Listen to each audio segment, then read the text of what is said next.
So Matt Patricia to Ohio State, huh? That's wild, but we are Yeah. back on the Andre Duke Show with Carter Smith. How Breaking we doing? news. Yeah. Sorry, just saw it pop up on my phone as we were about to go live. It's not confirmed or anything, but it looks like Ohio State might have a new defensive coordinator, I guess. Oh, man. We'll see soon enough. Yeah, I just saw it come across my timeline. I mean, makes sense. So Matt Patricia was a defensive analyst for the Eagles. So obviously, with them playing in the Super Bowl, probably wanted to wait until the Super Bowl was over to really do anything. So we'll see. It'll be interesting. But that was not in the show notes. That was just ad lib there. That was not on my bingo card. No, absolutely not. I mean, I don't know. I haven't dug into it, obviously, and it's not official yet. I don't know for sure. I just saw it come across, and I heard that rumor a little bit ago. But, if it is true, if that is the route Ohio State's going to go, I think it'll be interesting to see how the defense looks next year. Overall, I mean, Matt Patricia's a good defensive coordinator. He just really sucked as a head coach in the NFL. Oh, right. I mean, it did not go well when he was the head coach at Detroit. I find that fascinating, and then you got Matt Patricia going to Ohio State. You got Jim Tressel being the lieutenant governor. Yeah, so if anything happens to DeWine, Governor Tressel is stepping in. They always called him the senator. I guess it was foreshadowing, the life in politics eventually. So we'll see. I've heard he's going to make a run for governor after this term for DeWine, and so who knows? Could have a nice little Ohio Tommy Tuberville situation here, where you got Tommy Tuberville's a senator or something in Alabama. Oh, I can't hear you anymore, Duke. Nope, sorry. There you go. Tuberville is a senator. That's a good job for him. Yeah, for sure. But anyways, how's your week going, man? How's your Monday? Let's kick the show off. We got kind of sidetracked there, but how's your Monday going? It's going well. Can't complain. It's it's Monday. Just getting back after it. Yeah. Reset the week. Mm-hmm. Yeah, man. I feel good. Like yesterday, we got the Super Bowl. We'll talk about a little bit later. What a snooze fest that was. I told you I wasn't excited for it. I didn't know if I'd watch it. Of course, I ended up watching it because it's football. That's what I do. But woke up today feeling great. Got after it this morning, got some work done, and just really, really feel good. Finally don't feel like I'm at all sick, which is we got to knock on some wood or something, because I've been like off and on sick for what feels like 2 months, and I finally feel like I've gotten over it all. I'm getting better, so looking forward to it, man. And then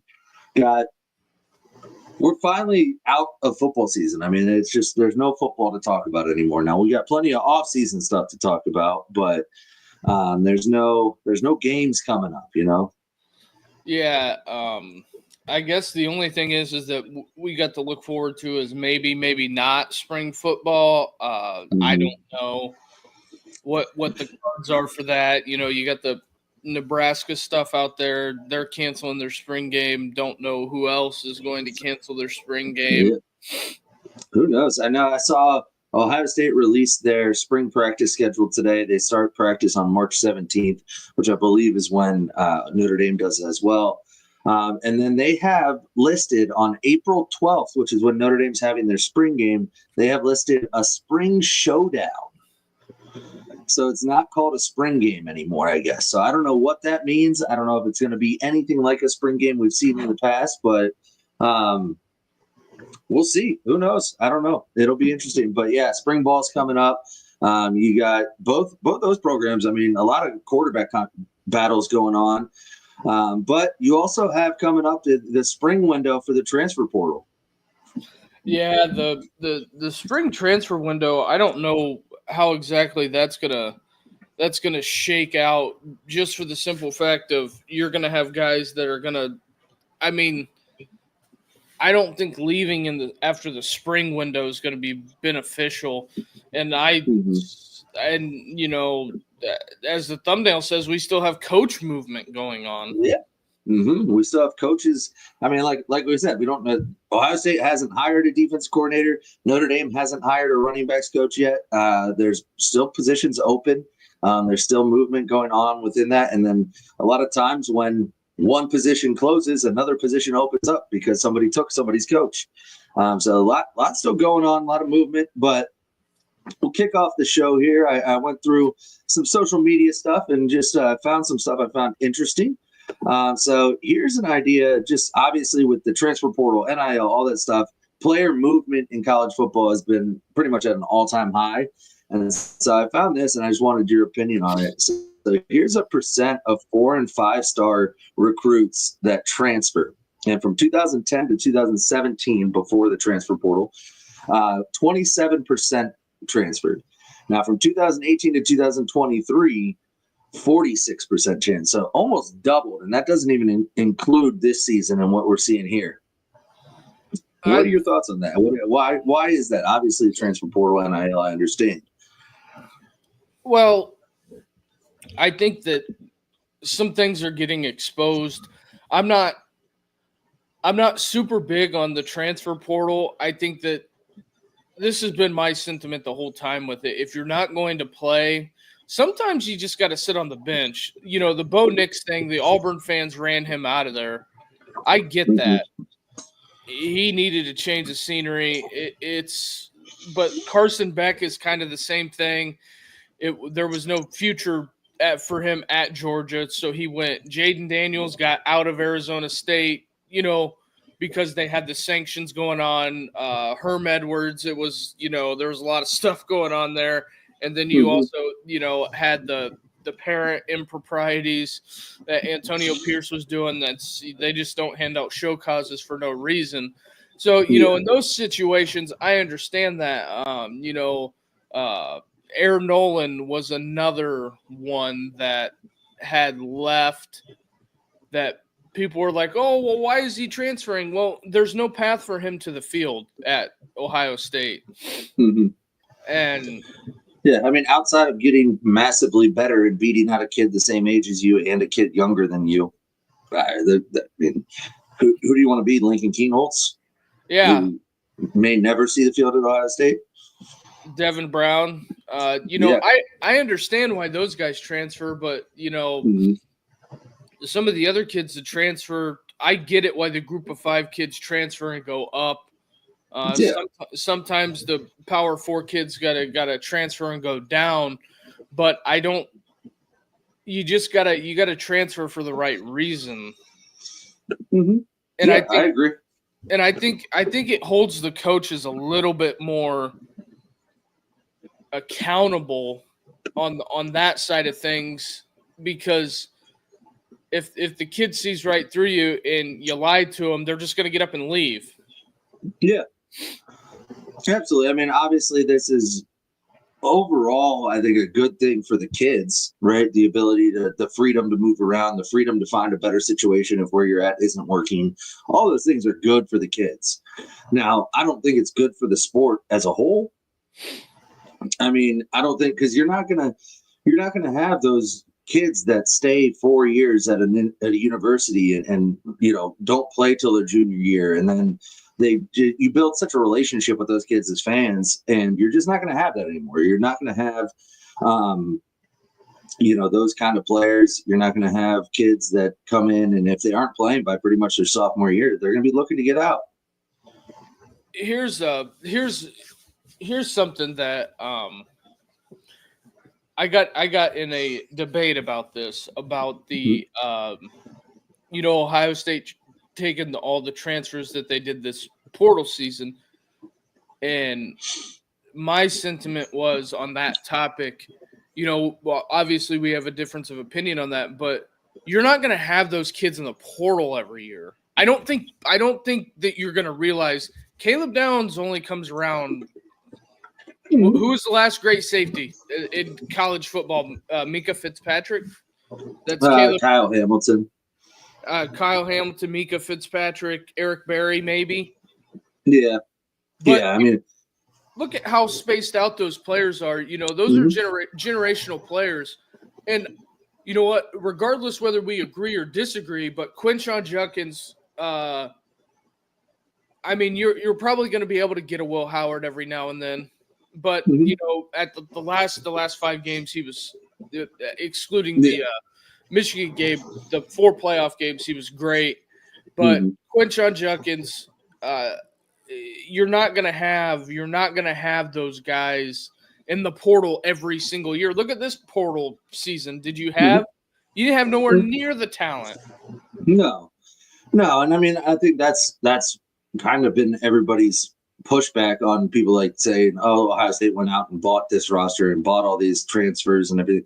It's like, dude. Yeah, I'm sorry. If Caleb Downs, who's one of the best safeties in the country, goes in the portal, of course you're going to take that transfer. You're not going to tell him no, but that's not going to happen every year. There's not going to be those guys all the time. Now, Ohio State went out and got 2 offensive tackles this year in the portal.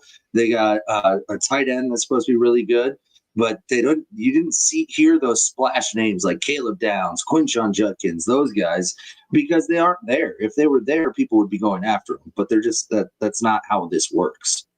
And the other thing is, too, that you have the majority of the Buckeye fans don't even know where Max Clare played college football before coming to Ohio State. And, that's fine.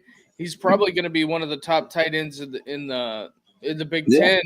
It just depends upon how he's utilized and things like that. And also, you run the risk also whenever you're a transfer kid that, sometimes you go to a situation and it just doesn't work out and you're out of eligibility, and it's Bo Collins is a pretty good example, in my opinion. Yeah, I mean, it worked out.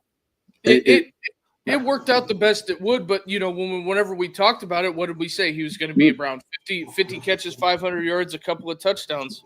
That's what he was, and it was. He just wasn't as dynamic a player as he was thought of in recruiting, but.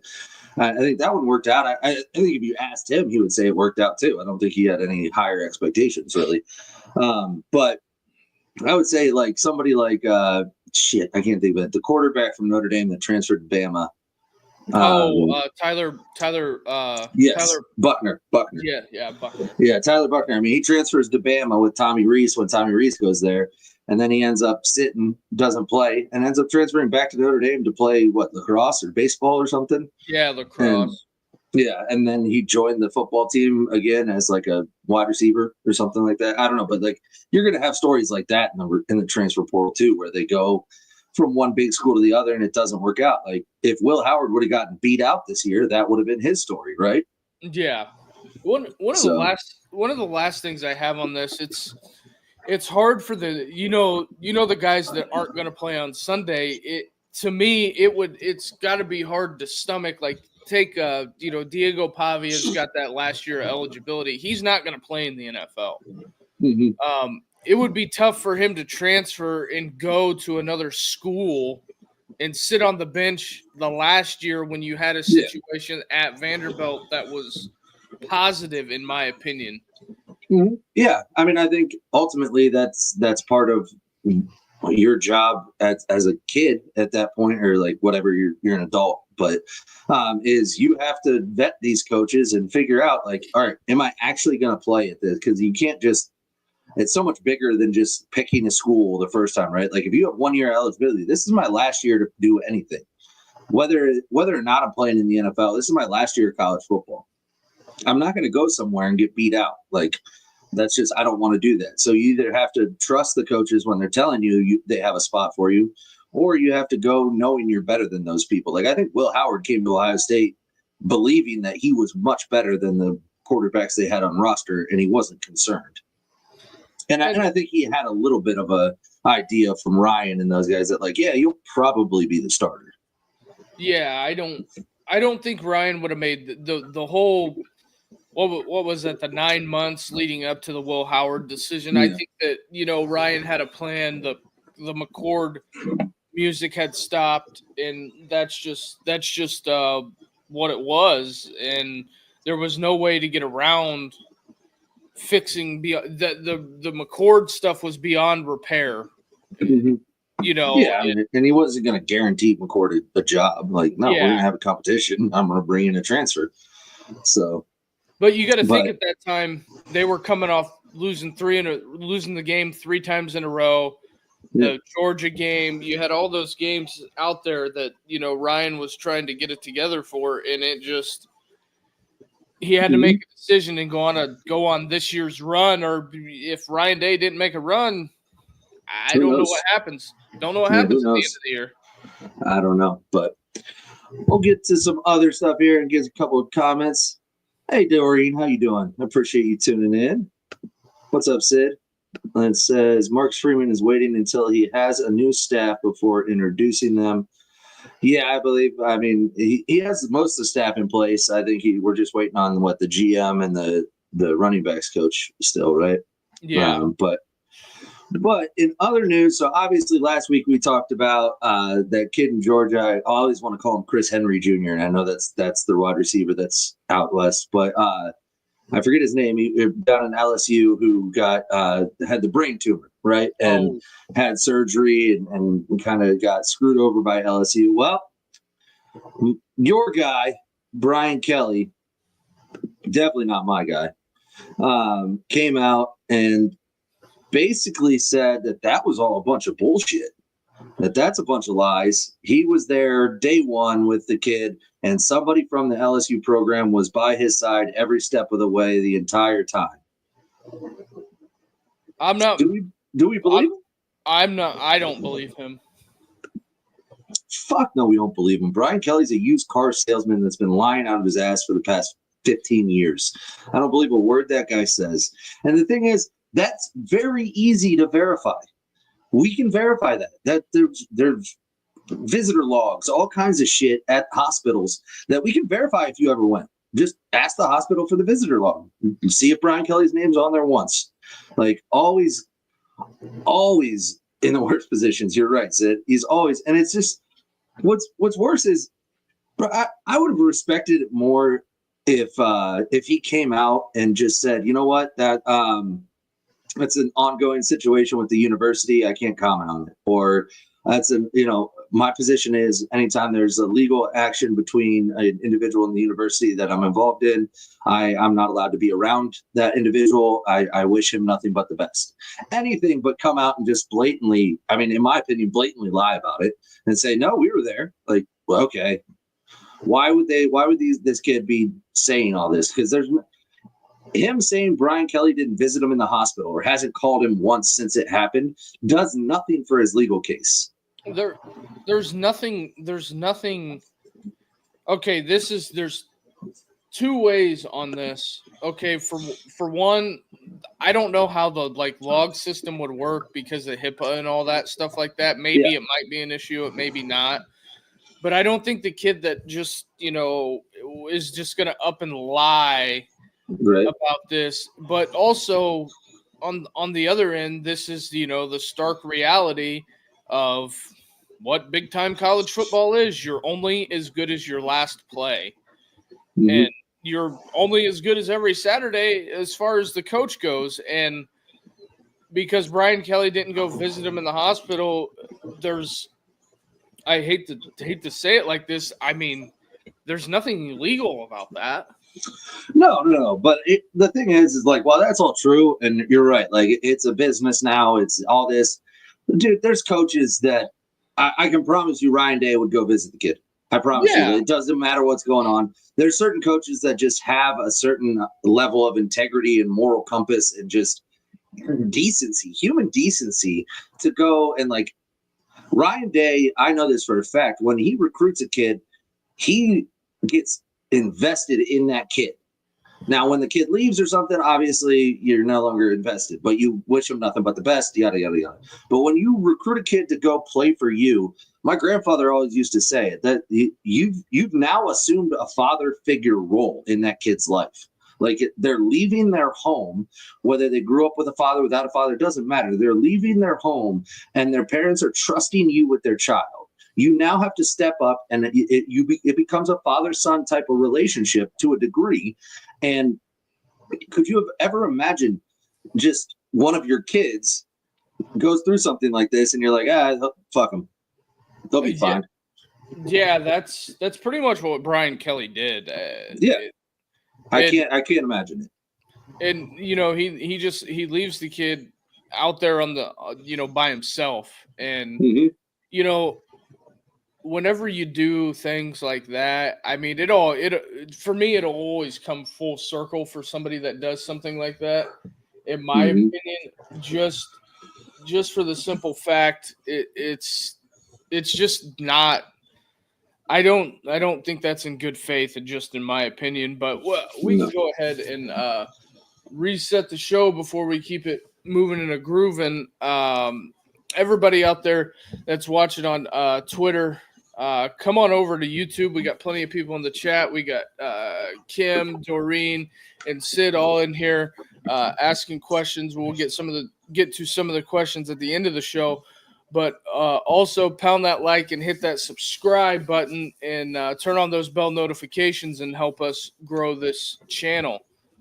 Yep. And then we'll get a word from our partner real quick, and we'll be right back. If you have been watching the show for a while, if you're like me, that you love a good nicotine pouch. So that's why we're super excited to offer our first ever promotion here on the show. ALP pouches, ALP pouches, the new standard in nicotine pouches. A better time with ALP pouches. A better time isn't just a tagline, it's a promise. We love nicotine pouches, and we're here to share that love. Better products, better experiences, and a genuine commitment to a better world. That's why a portion of every sale goes to real causes, not political players. Simple, honest, and yes, better. Best part about ALP pouches is you get more pouches in every tin. That's right, you get 20 pouches per tin as opposed to the regular 15. Also, tins come in 3 different strengths from 3, 6, and 9 milligrams, so you can pick your strength. And amazing flavors. All the pouches come with enhanced moisture, so no more dry pouches chafing your lips or giving you cuts and scratches on your inner lips. They come in all sorts of great flavors, all your typical flavors, or try my favorite, the refreshing chill or the tropical fruit in the 9 milligram. ALP isn't just better, ALP is the new standard. Created by real users, not suits in a boardroom, we've made the product they never could. So go over to alppouch.com/Duke Show. That's alppouch.com/Duke Show to get 10% off your first purchase of America's newest nicotine pouch standard. All right, go get some ALP pouches. They're delicious. Yes, sir. Yes, sir. So obviously we had the Super Bowl yesterday. Did you watch?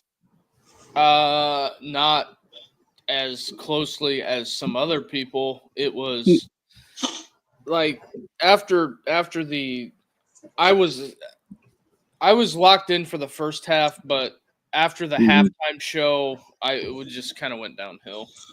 I got you. What'd you think of the halftime show while we're at just side topic? I look at that and, like it's all hee and funny and ha until, people start getting sued because of it. But well, yeah, he already got sued, but I loved it. I thought it was good. I know a lot of people thought it was a mid or worst performance of all time. Like, first of all, my opinion doesn't matter, but I think ultimately, like, I thought it was well done. I thought, first of all, a lot of people want theatrics and that stuff in the Super Bowl halftime show, right? And like, that's not Kendrick. He's not like go out there and all these like explosions and crazy stuff. Like he's a rapper. He's a lyricist. So I thought the music was good. Everything was like that, but whatever. If you didn't like it, that's fine. You don't have to. And also like I'm not like I get it, but I don't watch the award shows. I don't Mm-hmm. Like, I don't watch that stuff, and then it's just a bunch of people dancing. It's like interpretive dancing. Sorry, Yeah, I'm well, not. yeah, I'm not connected with the interpretive dance world like Miss Libby yeah. from. Yeah, there was a lot of symbolism and messaging going on. Apparently, I've read about, but I like Kendrick's music, so I enjoyed it. I was, a lot of good songs. I thought it was awesome that he played "Not Like Us," just because how could you not? You just won 5 Grammys for that song like a week ago. It's your biggest song. You got to play it, Right. And so, and here's my thing. This is the last thing, and then we'll get off the halftime show. Right. I just like, if that's like the biggest song that he has, and then you're like, you can't perform it. Well, what are we doing? Like, yeah, I don't know. I mean, oh well, whatever. Whatever. He performed it. It went well. He brought out Serena Williams. I agree with you, Doreen. Kendrick's better than Drake. Yeah, but completely. It's just like 5 Grammys. We're not going to play that song. It's like showing up. Well, the NFL and Fox didn't want to get sued, and now they might. Which, like, whatever, dude. Like, you guys made plenty of money off that. Also, it's just like it's like, I'm trying to think of a band. It's like, who is it? Like AC/DC showed up. We're gonna play all new music. The crowd's gonna be like, yeah, that's cool, but like, what are we doing? We want to hear the hits. Lil Wayne comes out and just sings the Carter 5. That's it. Yeah, what's like, we want to hear, and which I'm not even gonna comment. You brought it up. I did not. I don't know why he was not the halftime show, but whatever. Yeah, I mean that was the obvious choice, I thought, as well. But it is what it is. But other news in Travis Scott. Yeah, I don't know if he's allowed to perform anymore. But yikes. I wasn't going there. But anyway, sorry. In other news, recruiting rankings and how they translate to Super Bowls. That's where I'm going. Sorry. Here's a list of players, or the players on the Chiefs, and how they were ranked coming out of high school. Damn it. Hold on. There we go. So you look at it. They had 6 5-stars, 13 4-stars, 22 3-stars, 2 2-stars, and 10 unrated players on the roster. I think if you do the math, that should add up to 53. But I mean, what does this tell you? To me, the one thing you got to give hats off to the Chiefs and the Eagles for their scouting departments, because the Chiefs and Eagles the last couple of years have had the 2 best rosters in football, hands down. I don't know if it's a vindication on Jalen Carter, and a lot of those, some of those guys that were down at Georgia with the whole driving incident. The people that lost their lives. It's very interesting that the Eagles won the Super Bowl, and a lot of people wanted to push some things about Jalen Carter, and that he's got a big ring now, and it's one of those things. I get it. He was like a 4-star, but like, when you look at this, the most of the NFL is undrafted free agents, or underrated guys, or overlooked guys, or D2 guys, D3 guys. I mean, the 3-star thing should tell you. And look at the bust rate for the 5-stars. Just in college, not let alone coming to the NFL. Oh, I know. Josh Allen would be a no-star. Let's see. I'm trying to. Yeah. And then, I agree. I mean, I think it tells you high school recruiting is very important. Obviously, that's the lifeblood of your college, your program in college. But it just tells you that there's a lot more to evaluation at the high school level, like, that you aren't doing, right? Because you can't. And so whether a kid, and this is just a PSA to all the fans out there, when a kid's like a 2-star kid or a 3-star kid, you like, don't be disappointed. You don't know what that is. Like, there's some of the best players in the history of the NFL and college football were unrecruited or unranked or 3-star kids. Like, you go back to Le'Veon Bell was a 2-star. James Laurinaitis was a 3-star. Like, Joe Alt was a 3-star. I mean, you look at some of these kids and they turned out to be phenomenal players. But yeah, I'm trying to find it because Dave said, now do it with the Eagles. I'm trying to find a summarized graphic for us, but I can't find it right now. But yeah, just briefly scrolling through on offense, their obviously skill positions are 4 and 5 stars. Their linemen are mostly 3 stars or below. D line is nothing but 5 stars, bro. I mean, their one defensive end, Milton Williams, is a 2-star, but yeah, then linebackers are all 3 stars, 3-star safeties. Cooper DeJean was a 3-star. I mean, a lot of 3 stars, but yeah, that D line for Philly, pretty much all 5 stars. Yeah, it's no shock that, the bust rate is so high with the 5-star kids. And, I think that, Philadelphia put it together and they came out and they punched Kansas City in the face, and Kansas City looked old. Also, President was there. Yeah. I'm surprised it's not going to get more pub, but there is a clip of Chris Jones running over, shaking his hand, and I'm just waiting on that. First thing he did when he walked on the field. Yeah, first thing he did, he was waiting in the tunnel, and he made sure to run out and shake the president's hand, which, however you feel about it, is the president. So I would do the same probably. But yeah, I've heard conflicting reports that he was booed. He wasn't booed. I know one person was booed for sure, and that was Taylor Swift. But let's see here. Here's my thing real quick before we go on to the Myles Garrett thing. Stop showing her on the screen. No, like, I get it. The NFL wants to beat every ounce of whatever they can out of this. Stop showing her. Football fans don't like it. Yeah, but football fans are expanding now to include other people because of it. They're growing the audience. That's no wonder you can't touch Mahomes. And they lost, which is great. Yep. And we'll get into it. We got a whole Super Bowl topic. We'll get into it. But Dave did ask a question. I want your opinion. When was the last time a halftime show was a performer at the top of their popularity?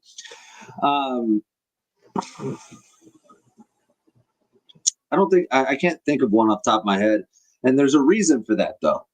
So most of the time, if they're at the top of their popularity, they want to be paid. And the Super Bowl does not pay performers. They've never paid a performer to perform. All the performers do it for free because of the publicity. And normally they are aging artists that have a new record coming out or something like that they want to promote. So a lot of times you don't get the top, like the most popular, like right now, Morgan Wallen or somebody like that. Like, they're not doing a Super Bowl. Now, 5-10 years from now, he'll probably do a Super Bowl. But you just don't get those guys. And I would think the marketing alone would be enough in payment. It's the most that's what the Super Bowl says, and that's why artists. That's why they still get massive names. It's just a lot of the massive names have already been popular for so long that they don't need to make money off the show, but they're promoting something, right? Newer artists that are at the height of their popularity are just now starting to get paid, so they want to be paid for everything they do. Yeah, but we'll see how long the Super Bowl hip hop artist thing lasts until we get a Janet Jackson Justin Timberlake incident, and then they'll go completely back to like Dave Matthews Band or something like that. Right. And I'm probably going to piss some people off. I don't understand the Dave Matthews Band, the E Street Band. I don't get it, but whatever. Like, if it's your thing, it's your thing. Wasn't my thing. I knew a lot of people that were really into Dave Matthews and going to Dave concerts and all that stuff, but it was never my thing. Hold on one second. What was I doing? In The other news here, hold on one second. Myles Garrett has been obviously. Yep. What? you kind of froze there for a second. Oh, okay. Myles Garrett has been all over the news, obviously, because of everything going on with his trade request and with everything like that. And they've somebody had an idea on what to do with his trade request. Let me throw it up here.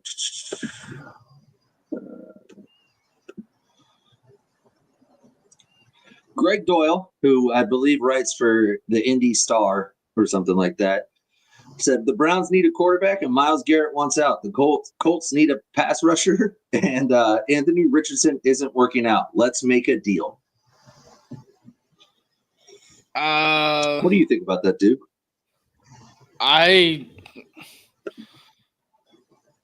That doesn't help you if you're the Browns. I'm just saying that does not help you. First of all, let me unequivocally say, fuck off. That's never happening. The last thing the Browns want is Anthony Richardson.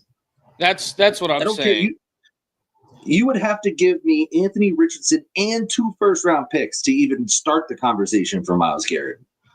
I wouldn't take Anthony Richardson. Like whenever I seen that, I'm just like, that cannot be real. Like people are like I really cannot. Like I get it. They have to. With all things being said, if you're gonna move on from Myles Garrett, at least do something that makes sense. Like it's. Right. I just don't understand. Like the Browns have had a bad history of messing this up. Like just do one thing right once. And and then I seen some of the comments. People are like, he's a sellout. Myles Garrett doesn't want to be here. The hell with him. Blah blah blah blah blah. Well, at some point in time, you got to be able to win. Like winning the Super Bowl is like the pantheon. It's being in rare air. Yeah. Like, absolutely. I mean, you're judged by that. Your legacy is judged by that as a player. Like if you now mostly it's quarterbacks, but even defensive ends and stuff like that, like that it's talked about, like how many sacks you had, how many Super Bowl rings did you get, right? Like that's part of the conversation when it comes to legacy. And so I understand him wanting to win. The problem is nobody's going to give what he's worth, so you're not going anywhere. I don't know if he's going to be able to get out of the situation that he's in. But really, if you're the Browns, you really have no leverage on anybody to. I mean, he's your best player on the roster. Yeah. I mean, if the Browns could take a swing at an old Aaron Rodgers and see if that would work out. That's probably what they're going to do is bring in like Kirk Cousins or Aaron Rodgers and see how that goes. And I'm for it. And you go back to Myles Garrett and say, all right, we're in win now mode. We're going to go get a proven veteran quarterback for you. So come out and play. And then he does. So that's pretty much that. And then we do have one request here. Did you see his outfit? No, I did not. Oh, I'm curious. And we're not a fashion show, but like, buddy, what are you wearing? Like, I don't know what he's doing. It looks terrible. The shirt's like sequined and shimmery. I just don't like it. It looks terrible. He looks like he's trying to be like a. He looks like a 1980s gangster out of Whitey Bulger black mask going to the Highline Court. Yeah, I was gonna say it looks like he's trying to be in the movie Casino or something like that. Like, I don't know what you're doing, but it looks terrible. It's not a good look. Mrs. Taylor Swift, yep. That's a bad Dave look. Brings up a good point here. Who cares who is dating whom? It's all fabricated controversy or how they dress. Just don't drop the ball. Exactly. Just play football. Another comment. from Dave here. Oh my God, you're trying to convince me AR didn't work out? Who could have seen that coming? I think. I know I did. I think we talked about that. I said he was going to be garbage at the beginning of the season, but the thing with the AR, this is the last take I got on this. The AR thing, I don't entirely think it's his fault. Maybe not entirely. Because I don't think he's been put in a position to succeed. That's my thing. Well, it's hard to succeed when you can't stay on the field. Well, not only that, and he's got less. I don't even think he has 30 starts as a quarterback, period, between college and the NFL. Probably not. I think he only started 2 or 3 games his rookie year and like a handful this year. And he only started, 10 in college? I think it was 10 or 12. Yeah, he's got to be under 30 starts. So who even knows what his quarterback is? There was an interesting stat. I think Chris threw it out one time off of Minister Sports that quarterbacks with the minimum 25 to 50 starts are double the success rate in the NFL. Yeah. So I believe that. You can't argue with those numbers, but it's just that's interesting to me, and also the talk about a bad trade. Well, Dave's here's right. He wasn't the greatest at Florida. No. Talk about a bad trade. Anthony Davis and Luka. What is that? Bro, I couldn't believe this was real. And the thing is, I'm a big Anthony Davis fan. He went to Kentucky, won me a national championship. But his body's made of glass. He gets hurt almost every year. And you go trade your superstar for him? I couldn't believe they did it. I don't know what's going on in Dallas. I know we talked about it briefly, and there's speculation they're trying to get rid of guaranteed money so that they can move the team to Vegas, which the owner came out and said is absolutely not happening. So it probably will. But I don't understand what it's doing. And then Anthony Richardson in his debut for the Mavs goes out, gets injured almost immediately. And the GM said the big reason was he thought Anthony Davis, when healthy, is better than Luka Doncic. That's what he said. And he said, and he's been healthy the past 2 years or whatever. And it's like, well, not really. He missed some time last year. And then he goes out and gets injured in the first game. And then it comes out that they believe he tore a ligament. He's going to be out for weeks. Isn't this the same guy that got hit in the head with an elbow and got wheeled out on a wheelchair? You got to be shitting me. And one last thing on that sentiment, I'm not an Anthony Davis fan just for that simple fact. I think the NBA stinks entirely as a whole. It stinks out loud. Load management, the load management aspect alone kills it. When was the last time anybody even played 75 games? I think that it's just horrendous. You have the Ja Morant, that aspect of NBA games. I've been there, man. I mean, Ja's been pretty good this year, so there's guns at people. It's been great. It's just unbelievable. The NBA has Adam Silver has a problem, and people keep paying for this product, and they say Major League Baseball is not successful, but then again, people are watching it. So I don't know. Not as much, but yeah. Sid hits the nail on the head. They did it to garner interest. The NBA is failing. Dave said, they didn't want to pay the Supermax deal, which is probably true. Do you know how much money he lost by being traded? Oh, the Supermax, I think, was in the ballpark of $324 million, I believe. Something like that. But he lost a total of $135 million because he can't get that Supermax contract now. Which, I would be filing lawsuits. Fuck off. And also, you traded him to L.A. Yeah, he's going to go win a ring with LeBron now. I don't know about that, but 120 mil, not 135. My bad. But that's keeping me honest. But with that being said, let's reset the show and then we'll plow through the end of it. If you're watching out there on Twitter, come on over to YouTube. We got Dave is here, Joe, Sid, Doreen. We got a bunch of people in the chat tonight. Hit that like and subscribe button. Help us grow this show. We are trending towards 1,000, and that's where we want to be. We can't do it without you guys, and we appreciate anybody that hits that like and subscribe and turn on those bell notifications. So, Carter. Yep. Cooper DeJean. I mean, what a disrespectful fuck. To go out there on Black History Month and to pick off Patrick Mahomes and take it back for a touchdown. I mean, I don't even know. You can't even cheer for the guy. But it was an incredible play. I mean, he's a great player. My brother, I was watching the game at my brother's apartment with both my brothers were there, and we dubbed him White Mamba. That's his nickname. Huh. I mean, he just went out there and he balled out, man. And I mean, then didn't what's his name?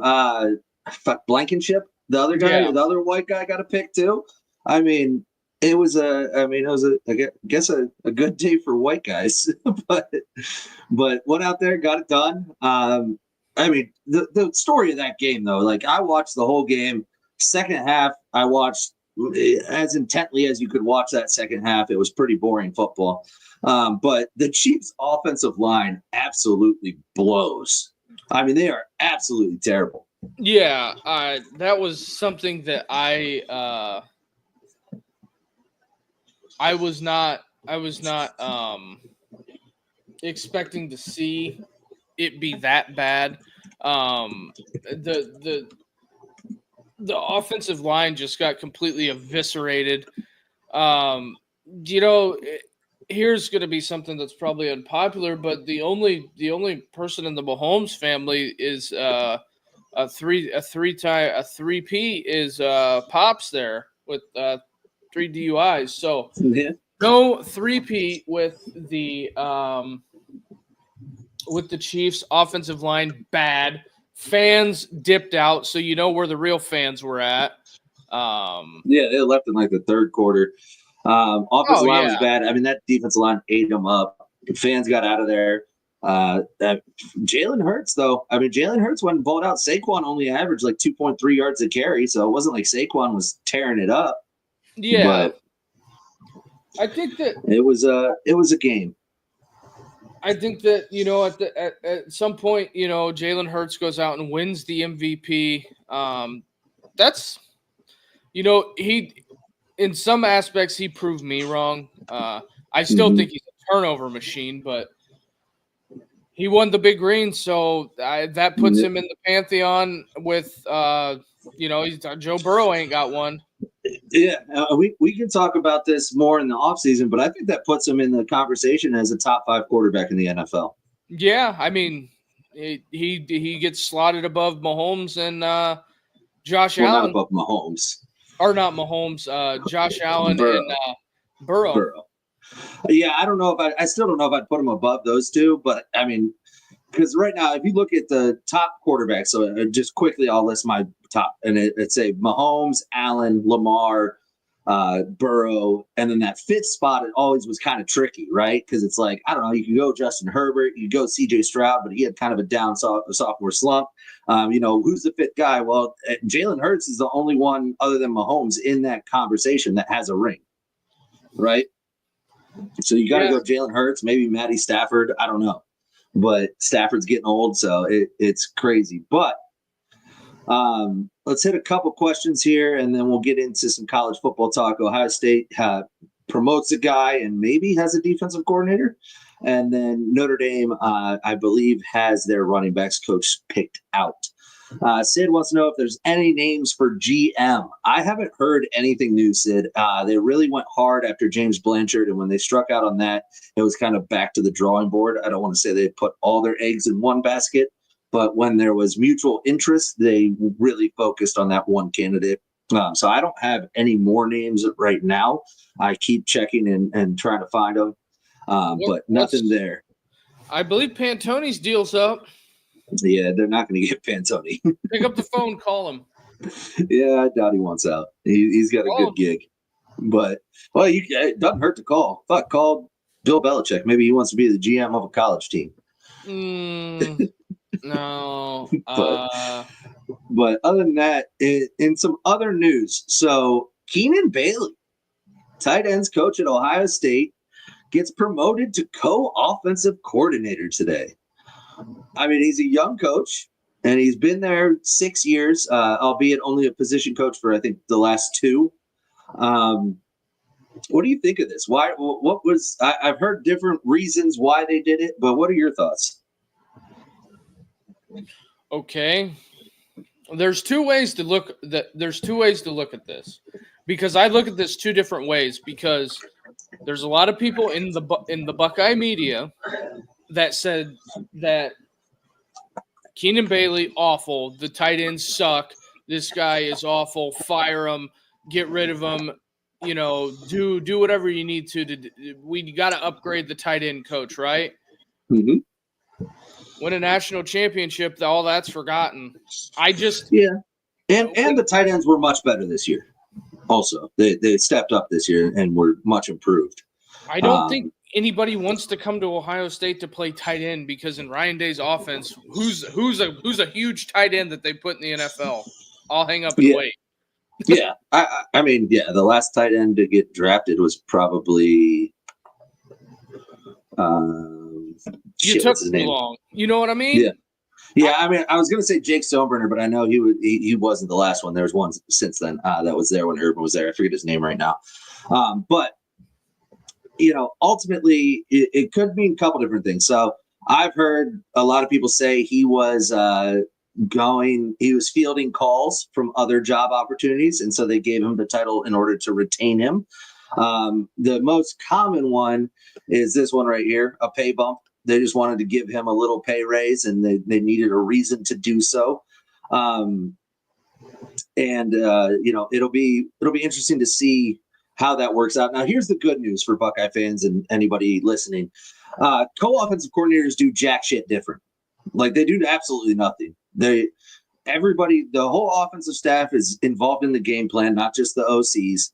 The only guy that matters is the guy calling the plays. Like, they do absolutely nothing but just coach their position group, and they might have a little more influence with the offensive coordinator about what plays they like and things like that. But Keenan Bailey was going to have that anyways, because his buddy Brian Hartline just became OC. So there's really nothing that changes. So it's just a title. They'll give the run game coordinator title to the O-line coach they just hired in order to make him happy or whatever. But all it means is they've seen something in you that puts you on a progression towards becoming an offensive coordinator later in your career, and they want to give you a raise. Oh yeah, as Joe says here, it's good for his resume. Also, getting bodied by a strength coach is also on the resume. Yeah, I wouldn't want an offensive coordinator that got beat up in front of the players, but it happens, I guess. But good question here by Doreen. Will Ryan Day be play calling? Duke, what do you think? I think he'll take it over. I think if he does, just know that means Brian Hartline was an epic failure as a hire. Well, okay. Here's the 2 things on the offensive side of the ball with Chip Kelly leaving that people want to fail to realize. 8 months ago or a year ago, they were saying fire Keenan Bailey, he sucks, and a lot of Buckeye shows were saying that. Mm-hmm. They were saying Keenan Bailey's awful. He got beat up by a strength coach. Blah blah blah blah blah. Now let's fast forward. Last season, Keenan Bailey sucks. Hartline got in the UTV accident because everybody wants to hide from that, where he almost killed somebody in himself. Mm-hmm. That nobody wants to talk about, and all of a sudden these guys are going to be the front of the line top hires. Well, yeah, and the other thing is Hartline was already the offensive coordinator. He already did this once. But regardless, hopefully he's grown as a coach since then, and he's able to call plays now, because they tried to have him call plays previously and he couldn't make it through the spring, so Ryan took it back. Now, a year under Chip Kelly, has he learned and developed as a coach? We'll see. So I believe the plan is for Brian Hartline to call the plays. That was also the plan 2 years ago when they did this. So we'll see if Ryan's grown as a coach too, and maybe can loosen the reins a little bit and give him some freedom and see if it works. I just think you're on a recipe for disaster. You're starting a true a redshirt sophomore quarterback. Redshirt freshman. If they start saying, yeah. If they start saying you're starting with a new quarterback, I mean, your receiver group is very, very talented and deep and has a lot of experience. But, what are they going to be up front? I just, it's not that the O-line room's really good. He's coming into a good room. They picked up 2 really good tackles in the portal. I think their O-line's pretty deep and pretty solid. And if he can coach O-line, which I know he can, I think the O-line should be okay. So, I mean, the offensive line's fine. I'm not throwing shade on Hartline, and I'm not showing I'm not throwing shade on Keenan Bailey. I'm just saying what changed in 8 months, winning a national championship. All of a sudden, we're just going to paint these guys in glory and say that, like Justin Fry, they wanted to fire him for, ever since they wanted to fire him for 3 years. And then all of a sudden they go on a run and it's, Concrete Charlie and the 5 blocks of granite. I'm just saying what changes. Mm-hmm. Keep the same narrative is all I'm saying is that if you say they suck in the spring and then all of a sudden we have nobody else to hire because no one wants to work for Ryan Day, these guys are the greatest thing since sliced bread. Come on. That's all I'm saying. Hey, opinions can change. All right.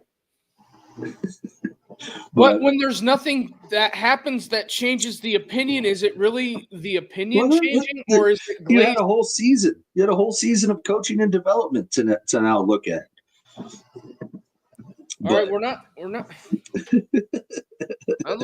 doing that today. It's Monday. Yep, fire Day and fire Fry. That's right. They wanted all those guys gone, but. Then Sid brings us up, and then we'll transition to some Notre Dame talk. Whoop, hit the wrong one. ND's O-line is about to be very big and very physical. That's absolute facts. It's going to be good. Dave, I mean, how often do a first-year quarterback and inexperienced OC together work out poorly? Sense the sarcasm there, Dave. I agree, but it never. It always works out glowingly. They usually go back-to-back after that. Sam Darnold. Sam Darnold. Richie wants to fire Duke. That's taking shots.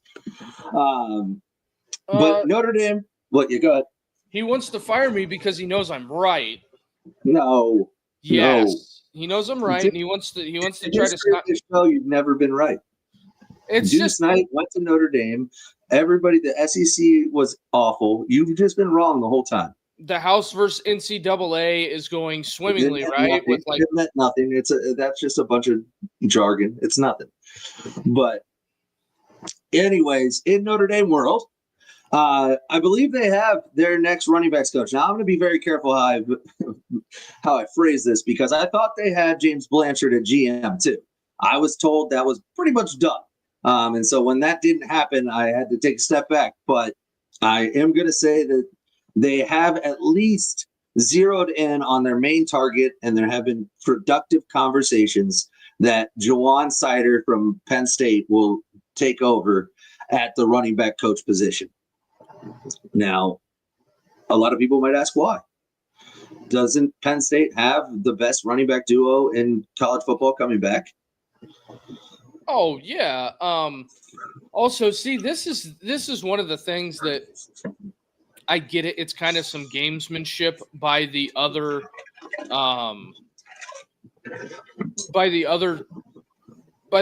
coach here, is that he can leverage Penn State into paying him more because of how productive his room has been. Yeah. But maybe.